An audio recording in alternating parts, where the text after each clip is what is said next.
Let's mic, देश का मिजाज, नॉर्थ ईस्ट। ये है लेट्स माइक मॉडर्न रेडियो और आप सुन रहे हैं पूर्वोत्तर भारत की खबरें। इस साल भारत में सामान्य से कमजोर दक्षिण पश्चिमी मानसून रहने की संभावना है, लेकिन असम सहित पूर्वोत्तर क्षेत्र के लिए स्थिति अपेक्षाकृत सकारात्मक बनी हुई है। भारतीय मौसम विज्ञान विभाग ने जून से सितंबर तक मानसून के दौरान इस क्षेत्र में सामान्य वर्षा का अनुमान लगाया है। विभाग के अनुसार इस बार देश में 90% वर्षा होने की उम्मीद है। वहीं पूर्वोत्तर भारत में जून से सितंबर तक सामान्य वर्षा होने की संभावना है। इस क्षेत्र में वर्षा 94 से 106% के बीच हो सकती है।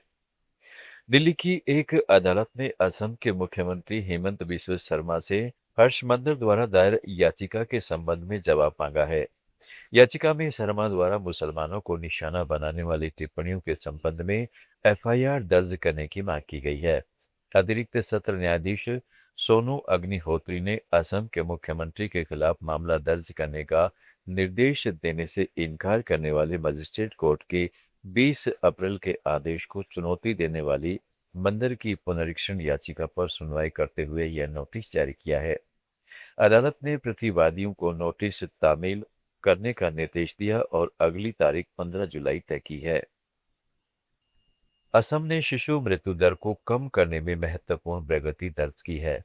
केंद्र सरकार द्वारा जारी किए गए हालिया आंकड़ों के अनुसार 2024 में असम की शिशु मृत्यु दर 29 थी, जो 2018 में 41 तक पहुंच गई थी।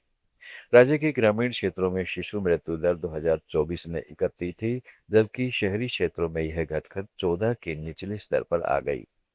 असम में 2018 में कुल शिशु मृत्यु दर 41 दर्ज की गई थी, जो 2019 में मामूली रूप से घटकर 40 हो गई। फिर 2020 में और घटकर 36, 2021 में 34, 2022 में 32, 2023 में 30 और 2024 में 29 हो गई। मणिपुर के चुराचांदपुर, कोकचिंग और विष्णुपुर जिलों की सीमा से लगे बफर जोन वाला खोडांग गांव राज्य का पहला कुकीजो गांव बन गया है। गांव को पुनर्स्थापित किया गया है। वापसी समारोह का उद्घाटन पाओलेन लाल हाओकिप ने किया, जिन्होंने एक स्मारक पत्थर का अनावरण किया और गांव के पुनः खुलने के उपलक्ष्य में रिबन काटा। जीटीपीए के पादरी जलाल ने समर्पण प्रार्थना कराई। 28 मई 2023 से यह गांव वीरान पड़ा था। सशस्त्र नेइतेई समूह अरम्बाई तेंगगोल द्वारा किए गए हमले के बाद गांव के लोगों को भागने के लिए मजबूर होना पड़ा था। मिजोरम प्रदेश कांग्रेस कमेटी ने राज्य सरकार से पेट्रोल और डीजल पर लगने वाले उपकर को वापस लेने की मांग की है। आइजोल में पत्रकारों से बात करते हुए प्रदेश कांग्रेस के कोषाध्यक्ष डॉक्टर लालमल सावमा नघाक्या ने कहा है कि ईंधन की कीमतों में हाल ही में हुई बढ़ोतरी का मिजोरम सहित पूरे देश के उपभोक्ताओं पर व्यापक प्रभाव पड़ रहा है। महंगे ईंधन ने परिवहन खर्च और विभिन्न प्रकार की वस्तुओं और सेवाओं की कीमतों को बढ़ा दिया है, जिससे आवश्यक वस्तुओं, खाद्य उत्पादों, सार्वजनिक परिवहन और डिलीवरी सेवाओं में मुद्रास्फीति बढ़ गई है। उन्होंने केंद्र में भाजपा की नेतृत्व वाली सरकार और प्रदेश की लालदू हमा सरकार पर ईंधन की बढ़ती कीमतों के आर्थिक परिणामों से जनता को राहत देने में विफल रहने का आरोप लगाया है। उत्तर पूर्वी परिषद ने 2022 से 2026 तक मिजोरम में विभिन्न विकास कार्यों पर 339 करोड़ रुपए से अधिक खर्च किए हैं। इनमें स्वास्थ्य सेवा, शिक्षा, संपर्क, पर्यटन, कृषि और आजीविका विकास जैसे प्रमुख क्षेत्र शामिल हैं।